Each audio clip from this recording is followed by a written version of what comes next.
In the Cold War's shadow cinema became a weapon. While Hollywood sold dreams of conquest and heroism, Soviet filmmakers crafted visions that questioned power, truth, and the human soul. Their movies were banned, mocked, or quietly erased from Western screens. But why? Were they propaganda or prophecy? Join us as we uncover 12 Soviet sci-fi films, too bold and too haunting for Western audiences to ever see. Number 12. Solaris, 1972. When Andrei Tarkovsky released Solaris, it was supposed to be the Soviet response to 2001: A Space Odyssey. Instead, it became something far stranger and more dangerous. The story followed psychologist Chris Kelvin as he traveled to a space station orbiting the planet Solaris, a world that could read human memories and recreate lost loved ones. It wasn't a tale of technology, but of conscience and guilt. Western distributors expected rockets and robots. What they got was a 3-hour meditation on grief and faith. Some critics called it communist moral philosophy, others called it spiritual rebellion. American studios rejected it outright, labeling it ideological cinema. They feared audiences would sympathize with its quiet humanity rather than its politics. Behind the scenes, Tarkovsky battled Soviet censors who demanded edits removing religious overtones. He refused. The film nearly never premiered. Tarkovsky was later blacklisted for his outspokenness. Despite its suppression, Solaris survived through pirated reels and underground screenings. Filmmakers like Steven Soderbergh and Christopher Nolan later praised its influence on modern science fiction. To this day, it remains a banned miracle, a reminder that true exploration happens not in outer space, but deep inside the human soul. Number 11. Planet of Storms, 1962. Before Stanley Kubrick or Ridley Scott imagined alien worlds, there was Pavel Klushantsev's Planet of Storms. It followed a team of Soviet cosmonauts landing on Venus, where monstrous plants and mist-covered jungles created a nightmare of survival. The film's miniature work and practical effects were years ahead of Hollywood's best. When the West saw it, they panicked.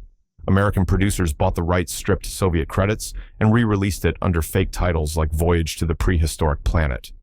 The original version was banned outright from Western markets. Officials claimed it glorified collectivism in Soviet science. Behind the scenes, Klushantsev was devastated. His name vanished from every dubbed copy. His studio cut funding for his next projects, calling his imagination politically suspicious. Yet NASA scientists later confirmed that his design of Venusian weather patterns was astonishingly accurate. For years, the world forgot who invented cinematic space realism. Only in the 21st century did Planet of Storms resurface in its full form, revealing that one of cinema's forgotten visionaries wasn't working in California, but in Leningrad. It was banned not because it lied, but because it told the truth about who was really ahead in the space race. Number 10. The Andromeda Nebula, 1967. At a time when Western science fiction fixated on alien invasions, the Andromeda Nebula dared to dream of peace. Based on Ivan Efremov's utopian novel, it imagined a future civilization free from money war or prejudice. Scientists from this ideal Earth embark on a cosmic journey seeking other intelligent life. But to Western censors, this was heresy. A functioning communist utopia set among the stars? Unacceptable. Several Western distributors banned its screening, calling it ideological indoctrination. The irony was rich. The same year, Hollywood released films glorifying nuclear paranoia. The production itself was cursed. Studio executives feared it would offend both Soviet conservatives and Western allies. After a tragic fire destroyed parts of the set, the film was nearly abandoned. Director Yevgeny Sherstobitov fought to finish it using salvaged reels and improvised effects. When it premiered domestically, it dazzled audiences with its sweeping visuals and symphonic score. Yet in the West, it became myth. Bootleg copies circulated in underground clubs through the 1980s, inspiring generations of dreamers. The Andromeda Nebula was not propaganda. It was hope. And for both sides of the Iron Curtain, hope was the most dangerous idea of all.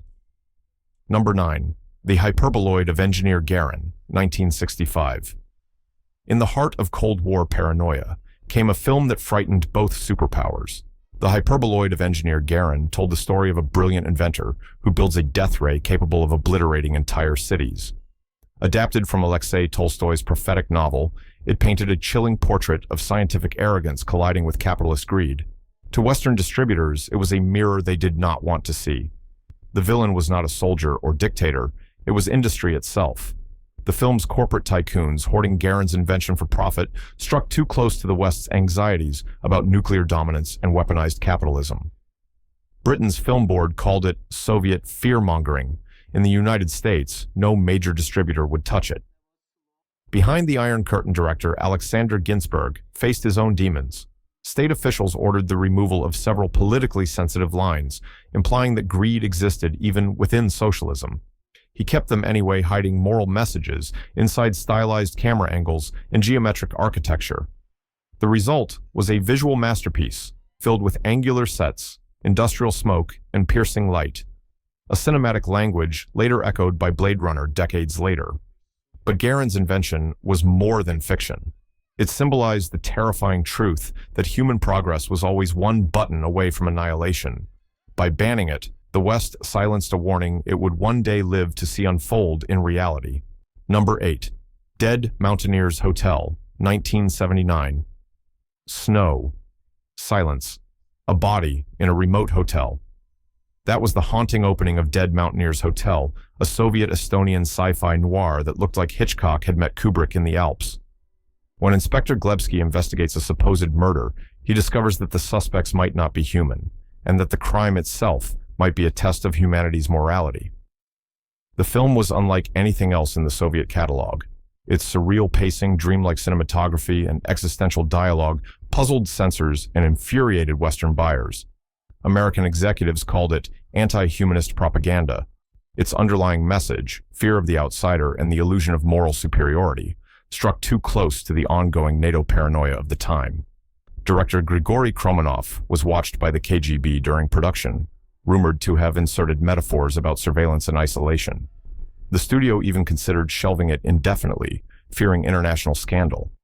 But Kromenov pushed through, shooting haunting mountain scenes with real blizzards and improvised lighting that made actors shiver in -15 degrees. When the film finally premiered in 1979, it was banned in several Western nations under the pretext of political obscurity. Yet it found new life decades later in cult festivals and university screenings. Its chilling message endures. Sometimes monsters are not what we find in the dark, but what we carry within ourselves.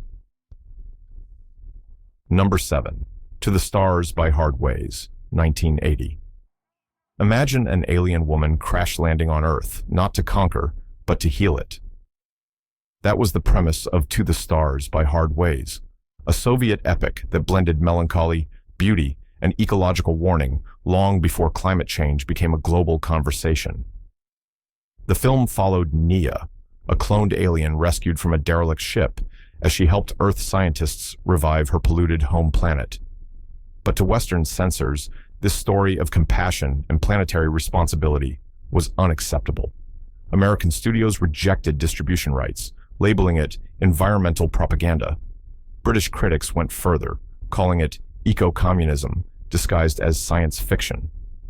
Director Richard Viktorov faced enormous production struggles. His practical effects included massive water tanks, floating cities, and transparent spacesuits built from repurposed military materials. The workload and censorship battles exhausted him. He died shortly after release, leaving his son to oversee a later restoration. Behind the ban was fear, not of the message itself, but of what it represented. A world where morality and cooperation replaced greed and conquest. The West couldn't market it, they could only suppress it. Today, To the Stars by Hard Ways is celebrated by modern filmmakers as one of the earliest eco-sci-fi masterpieces. Its ban did not erase it. It only proved that truth about humanity's self-destruction was never meant to stay hidden. Number 6. The Mystery of the Third Planet, 1981. At first glance, The Mystery of the Third Planet looked like a colorful children's cartoon, a harmless adventure through space. But beneath its bright imagery and whimsical characters lay an eerie allegory about control, deception, and the distortion of truth. Directed by Roman Kachanov, the film followed a young girl named Elisa and her father, a space biologist, as they traveled to distant worlds in search of rare animals. The tone was playful, but something strange lingered beneath. The alien civilizations they visited reflected distorted versions of Earth's political systems, obsession with order, surveillance, and the silencing of dissent. When the West viewed it, they didn't see fantasy. They saw subversion. American networks refused to air it, claiming it contained subliminal anti-capitalist messages. Scenes featuring robotic sentinels and endless bureaucratic planets were cut from international versions. Even animation festivals in France and Germany quietly declined to screen it, labeling it psychologically unsuitable for children. Behind the scenes, animators from Soyuz Multfilm snuck political satire into background details, propaganda posters, fractured clocks, and coded imagery that mocked censorship itself. None of it was discovered until decades later when HD restorations revealed these secrets frame by frame. Though officially banned in several countries, the mystery of the third planet survived underground through VHS trades among Soviet émigrés. Today, it's celebrated as one of the most imaginative and philosophical animated films ever made, a reminder that even a children's story can terrify those who fear the truth. Number 5. The Heavens Call, 1959. Before Star Trek. Before 2001, A Space Odyssey. Before America ever left the atmosphere, there was The Heavens Call. Directed by Mikhail Karyukov and Alexander Kozier, this Soviet space epic depicted a joint mission to Mars that falls into rivalry when an American crew races to claim victory first. The film was technically groundbreaking. It used rotating spacecraft models, zero-gravity wirework, and realistic cosmic soundscapes. But it also carried a message that Western studios found unbearable, that pride and competition, not collaboration, could destroy humanity's future among the stars. When distributors in the United States previewed it, they called it openly hostile propaganda. The film was banned from theaters and television syndication. Its technology, dialogue, and heroism were considered ideologically dangerous. Within months, American producers purchased the rights, re-edited it, and re-released it under a new title, Battle Beyond the Sun, erasing every Soviet symbol and rewriting history. Karyukov never received credit. His vision was plagiarized and buried, yet his designs for modular space stations and interplanetary orbits were so accurate that NASA later used similar concepts in early mission planning. The Heavens Call predicted both the triumphs and tragedies of the space race, but it was silenced for telling the wrong side of the story. What was banned as propaganda turned out to be prophecy. Number 4. Per Aspera, Ad Astra, the re-edit, 1989. By the late 1980s, the Soviet Union was crumbling, and with it came the reawakening of truth. Per Aspera Ad Astra, literally through the hardships to the stars, was re-released in a radically restored form that terrified both Soviet censors and Western broadcasters alike. This new cut of the earlier To the Stars by Hardways, reinserted scenes once deemed too political, dying oceans, enslaved workers, corrupt trade guilds, and citizens begging for freedom from industrial overlords. The film was no longer just science fiction, it was a mirror to the human condition. Western networks refused to air it. They called it emotional manipulation, afraid that its ecological despair and anti-consumerist tone would resonate too strongly during a decade obsessed with excess. Ironically, Soviet authorities also panicked, worried it portrayed Earth itself as morally rotten. During its Moscow premiere, several theaters lost power mid-screening. Many whispered it wasn't coincidence. Director Nikolai Viktorov, son of the original filmmaker, pushed forward anyway. His visual reworking of polluted skylines and dying planets became a cry for conscience in a world numbed by consumerism. In the end, Per Aspera Ad Astra's re-edit was banned in both ideological camps for being too Soviet for the West and too honest for the Soviets. Yet its title lives on like prophecy, through hardships to the stars. Number 3. Kin-dza-dza, 1986. Few films have ever captured the absurdity of human society like Georgi Danelia's Kin-dza-dza. What began as a strange, low-budget sci-fi comedy evolved into one of the most subversive films ever made behind the Iron Curtain. The story followed two ordinary Soviet men who accidentally activate a mysterious device that transports them to the planet Pluk, a barren desert world where social status is determined by the color of one's pants and the possession of a matchstick is more valuable than gold. It was bleak. It was hilarious. It was devastatingly accurate. The West didn't laugh. American and European distributors refused to show it, branding it cultural gibberish. But that was just the excuse. What terrified them was how Denelia's alien society mirrored Earth, a place where greed, hierarchy, and apathy ruled everything. It made capitalism look like a joke written by Martians. Behind the scenes, the film was nearly canceled. Censors complained about its lack of positive socialist heroes. Denelia rewrote entire scenes to slip past officials while keeping the satire intact. Filmed in the real deserts of Turkmenistan, the crew suffered heat exhaustion and sandstorms. Every prop was handmade, including the iconic pepelats, flying machines built from scrap metal. Though banned from most Western screenings, Kin-dza-dza became a cult obsession among Soviet youth. They quoted its absurd phrases in secret and painted its symbols on walls like code. Today, it's remembered as one of the greatest works of political satire in film history, a cosmic farce that proved laughter can be the most dangerous form of rebellion. Number 2. Letters from a Dead Man, 1986. Released in the twilight years of the Soviet Union, Konstantin Lopushansky's Letters from a Dead Man was a post-apocalyptic masterpiece that felt too real for comfort. Set in a ruined Earth following nuclear catastrophe, it chronicled one scientist's despairing attempt to save children trapped in the ruins of civilization. It was harrowing, poetic, and unbearably human. The film showed no heroes, no villains, only survivors slowly dying in radioactive darkness while clinging to the last fragments of morality. When Western critics saw it, they recoiled. It was banned or restricted in several countries, accused of spreading anti-Western hysteria. American networks refused to air it on television. The timing was fatal. The film premiered months after the Chernobyl disaster, and its haunting imagery of fallout and isolation struck too close to home. Behind the camera, Lopushansky, who once worked under Tarkovsky, fought relentless censorship battles. Soviet officials wanted to cut scenes showing corpses and suffering children. He refused, saying the truth was already uglier than fiction. The film won awards at festivals in Sweden and Japan, but was blacklisted in the United States for over a decade. Its apocalyptic tone wasn't banned because of politics. It was banned because it stripped away every illusion of safety the modern world clung to.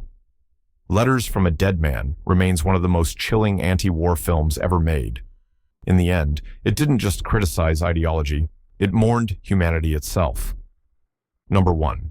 Stalker, 1979. At the very top stands Tarkovsky's other banned masterpiece, Stalker, a film so hypnotic and mysterious that even today it feels less like cinema and more like a dream you can't wake from.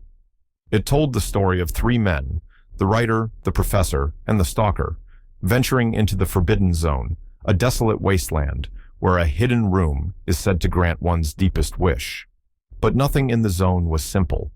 It was a metaphor for faith, despair, and humanity's search for meaning amid decay. Western censors saw danger in every frame. The zone resembled industrial collapse. The character's faith in an invisible miracle mirrored spiritual rebellion against materialism. It was banned in multiple Western nations for religious fatalism and ideological ambiguity. In truth, it terrified both sides of the Iron Curtain because it asked a question no ideology could answer: what do humans do when belief itself is gone? The production was cursed. The film stock was accidentally destroyed mid-shoot. Tarkovsky had to reshoot nearly everything. He, his wife, and several crew members later died of cancer, rumored to be caused by filming in toxic abandoned chemical plants used as the zone's locations. For years, Stalker was nearly impossible to find in the West. But when it finally resurfaced, it changed cinema forever. Filmmakers like Christopher Nolan, Denis Villeneuve, and Lars von Trier all cite it as sacred text.